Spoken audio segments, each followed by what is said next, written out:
ویسے بات تو ان کی غلط نہیں تھی بھائی، بات تو ٹھیک تھی. یہ چار عناصر جہاں جمع ہو جائیں پھر تو فساد ہی ہے. اللہ تعالیٰ نے فرمایا انی عالم ما لا تعلمون.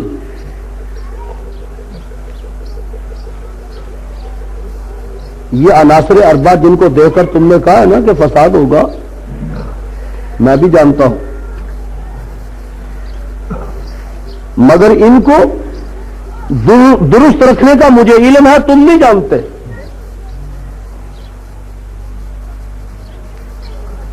دیکھو جی، پانی کے آگے بند لگا دیا جائے پھر تو پانی نہیں نا بہاتا کسی چیز کو. آگ اور پانی کے درمیان کوئی واسطہ رکھ دیا جائے پھر تو دونوں سے فائدہ ہو سکتا ہے. پانی کو برتن میں رکھ دیں، فائدہ اٹھا لیں گے آگ سے بھی اور پانی سے بھی گرم ہو جائے گا. نہ آگ پانی کو بجھائے گی نہ پانی آگ کو بجھائے گا، درمیان میں واسطہ جو رکھ دیا. اللہ تعالیٰ نے ان کو کہا کہ یہ جو عناصر اربع سے میں بناؤں گا نا جس کو، ان کو درست رکھنے کا مجھے علم ہے، میں درمیان میں شریعت رکھ دوں گا. تو شریعت رکھنے کی بنا پر یہ چاروں درست ہو جائیں گے، درمیان میں واسطے کی ضرورت ہے. پانی اور ہوا کے درمیان واسطہ ہو جائے تب دونوں درست، آگ اور پانی کے درمیان واسطہ ہو جائے تب دونوں درست، مٹی اور ہوا کے درمیان واسطہ ہو جائے تب درست. ورنہ ہوا مٹی کو اڑاتی ہے، درمیان میں دیوار بنا دو، مٹی محفوظ ہے. مگر فرشتوں نے ایک بات کہی، اللہ تعالیٰ نے فوراً روک دیا، انی عالم ما لا تعلمون. اسی طرح ابراہیم علیہ الصلوۃ والسلام کو اللہ تعالیٰ نے فرمایا انی جاعلک للناس اماما، انی جاعلک للناس اماما. وہ تفصیل میں نے کئی دفعہ سمجھا دیا آپ کو. ابراہیم میں نے تجھ کو ساری دنیا کا امام بنا دیا ہے. اور یہ ابراہیم علیہ السلام کی امامت 2 رکعت کی نہیں، نہ مصلی امامت کی امامت ہے، اور قیامت تک آنے والے لوگوں کے لیے امامت ہے جناب ابراہیم علیہ الصلوۃ والسلام کی. بہرکیف امامت پر تو میں نہیں بول رہا. اللہ فرماتے ہیں کہ ابراہیم میں نے تجھ کو ساری دنیا کا امام بنا دیا، حتیٰ کہ سب سے آخر میں جو نبی بھیجوں گا اس کو بھی یہی حکم دوں گا، ثم اوحینا الیک ان اتبع ملۃ ابراہیم حنیفا. تم بھی ابراہیم کی روش اختیار کرو. امامت اب ابراہیم علیہ، یہ 2 نبی ہیں بس. ابراہیم علیہ السلام کی امامت ہے اور محمد الرسول اللہ کی نبوت ہے صلی اللہ علیہ وسلم.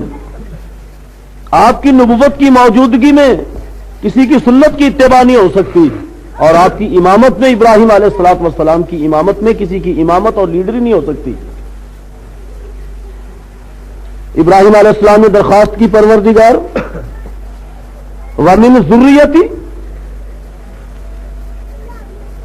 جو میری آگے اولاد ہوگی وراثت کے طور پر اس کو بھی امامت مل جائے گی، جیسے کہ باپ کی وراثت اولاد کو مل جاتی ہے.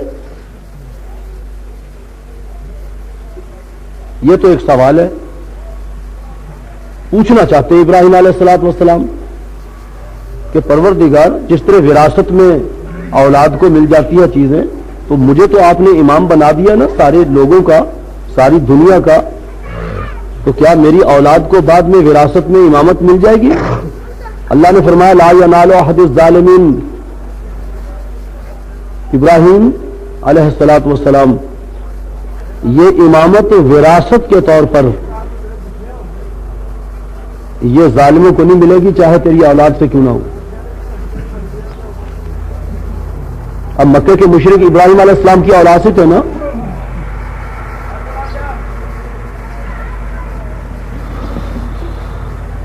یہ مسئلہ بتایا اللہ تعالیٰ نے ابراہیم علیہ السلام کو، اور سمجھ گئے کہ امامت وراثت کے طور پر اولاد کو نہیں ملے گی.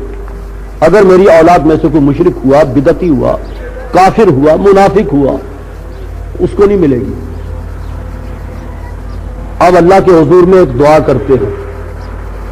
وَإِذْ قَالَ إِبْرَاهِيمُ رَبِّ اجْعَلْ هَٰذَا بَلَدًا آمِنًا. اچھا تو پھر پروردگار یہ شہر مکہ جس کو میں نے اور میرے بیٹے نے آباد کیا ہے، اس شہر کے باشندوں کو امن عطا کر. وَارْزُقْ أَهْلَهُ مِنَ الثَّمَرَاتِ، اور اس شہر کے جو باشندے ہوں ان کو پھلوں سے رزق دے. من آمن باللہ والیوم الآخر. وہ سمجھے نا کہ جس طرح امامت جو ہے وہ ظالم کو نہیں ملے گی، اس طرح ابراہیم علیہ السلام نے دعا کی کہ پروردگار اس شہر کے اندر جو آباد ہو اس کو رزق دینا جو مومن ہو. اللہ تعالیٰ نے جھٹ ابراہیم علیہ السلام کو جواب دیا کہ ابراہیم رزق کا جو مسئلہ ہے یہ امامت کا مسئلہ نہیں. امامت کا مسئلہ اور ہے، رزق کا مسئلہ اور ہے. اللہ تعالیٰ نے فرمایا قال ومن کفر فامتعه قلیلا. ابراہیم اس شہر کا باشندہ اگر کوئی کافر بھی ہوا روزی اس کو بھی دوں گا.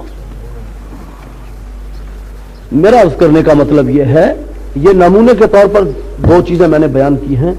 فرشتے اگر کوئی بات اللہ کی منشا کے خلاف کر دے تو اللہ تعالیٰ فرشتوں کو روک دیتے ہیں، اور اگر اللہ کے منشا کے خلاف کوئی نبی بات کر دے تو اللہ تعالیٰ پیغمبر کو روک دیتے ہیں. اور جو بات اللہ تعالیٰ کے منشا کے مطابق ہو اور پھر خدا نے اس کی تعلیم دی ہو، اور تعلیم نہیں بلکہ اس کے اندر حکم دیا ہو، اس کے مطابق فرشتے اور نبی اگر بات کریں اس سے تو خدا راضی ہوتا ہے، اس سے منع نہیں کرتا. اب یہ فرشتوں کی اگر بات اللہ کے منشا کے خلاف ہوتی، بات میں نے یہ عرض کرنی تھی، فرشتوں کی یہ بات اللہ کے منشا کے خلاف ہوتی کہ تم تو استغفار ایمان والوں کے لیے کرتے ہو، ایمان والوں نے تو ایمان کی وجہ سے بخشے جانا ہے، مومنوں نے. میری تو رحمت ہے گناہگاروں کے لیے، اور میری رحمت وسیع ہے گناہگاروں کے لیے. اللہ نے فوراً روک دینا تھا. وَيَسْتَغْفِرُونَ لِلَّذِينَ آمَنُوا. تم ایمان والوں کے حق میں استغفار کرتے ہو تو گناہگاروں کو کون بخشے گا؟ اور تمہیں پتہ نہیں کہ میری رحمت وسیع ہے؟ تمہیں پتہ نہیں؟ اگر یہ بات فرشتوں کی غلط ہوتی اللہ نے روک دینا تھا. یہ بات فرشتوں نے کچھ جہالت سے نہیں کہی. میں نے پچھلے جمعے میں بھی عرض کیا تھا، کوئی شخص عالم کی صحبت میں بیٹھ جائے، صحیح دین بیان کرنے والے کی صحبت میں، خواہ وہ خود نہ کتابیں پڑھا ہوا ہو، عالم کی صحبت میں بیٹھ جائے کوئی شخص، سمجھے جی، تو اس کو عالم کی صحبت کی وجہ سے علم شریعت ہو جاتا ہے. کوئی پیغمبر کی صحبت میں بیٹھ جائے، نبی کی صحبت میں، اس کو علم شریعت ہو جاتا ہے. تو جو لوگ اللہ کی صحبت میں ہو، خدا کے عرش کو اٹھائے ہوئے ہو اور خدا کے عرش کے اردا گرد رہنے والے ہوں، وہ غلط بات کیسی کر سکتے ہیں جن کو اللہ کی صحبت ہو؟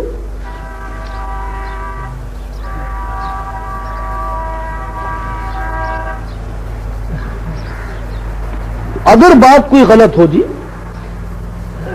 تو پھر اللہ تعالیٰ فوراً روک دیتے ہیں. خدا تعالیٰ تو کیا پیغمبر روک دیتا، اہل ایمان روک دیتے ہیں اگر کوئی بات غلط کرے. نبی علیہ الصلوۃ والسلام نے ارشاد فرمایا من رأى منکم منکرا فلیغیرہ بیدہ فإن لم یستطع فبلسانہ. دیکھو ایمان والو، صحابہ کو فرمایا تم میں سے کوئی شخص خلاف شرع کام کرے یا کوئی خلاف شرع بات کہے تو فوراً روک دو اس کو ہاتھ سے. اتنی استطاعت نہیں رکھتے تو منع کر دو اس کو زبان سے. اہل ایمان روک دیتے ہیں کوئی خلاف شرع کام کرے، پیغمبر روک دیتا ہے، اللہ تعالیٰ روک دیتے ہیں.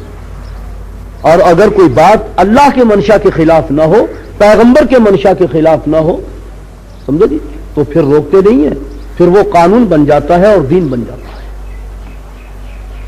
نبی علیہ الصلوۃ والسلام کی خدمت میں ایک شخص نے عرض کی کہ یا رسول اللہ صلی اللہ علیہ وسلم میں رات کو خواب میں دیکھتا ہوں کہ ایک درخت کے پیچھے میں سجدہ کر رہا ہوں.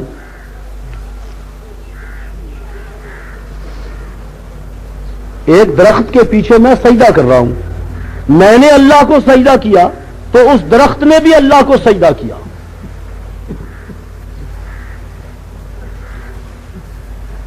اور میں نے درخت سے یہ سجدے کے اندر میں نے یہ دعا سنی ہے درخت سے. وہ ایک صحابی بیان کرتا ہے کہ یا رسول اللہ صلی اللہ علیہ وسلم میں نے اللہ کو سجدہ کیا تو میرے ساتھ درخت نے بھی سجدہ کیا. تو درخت نے جو سجدے کے اندر دعا کی ہے اور درخت نے یہ پڑھا ہے. نبی علیہ الصلوۃ والسلام نے فرمایا کیا پڑھا درخت نے, کیا دعا کی ہے؟ اس نے درخت نے جو سجدے میں پڑھ کر اللہ کے حضور میں دعا کی ہے نا جی, وہ الفاظ صحابی نے بتائے. اور حدیث میں آتا ہے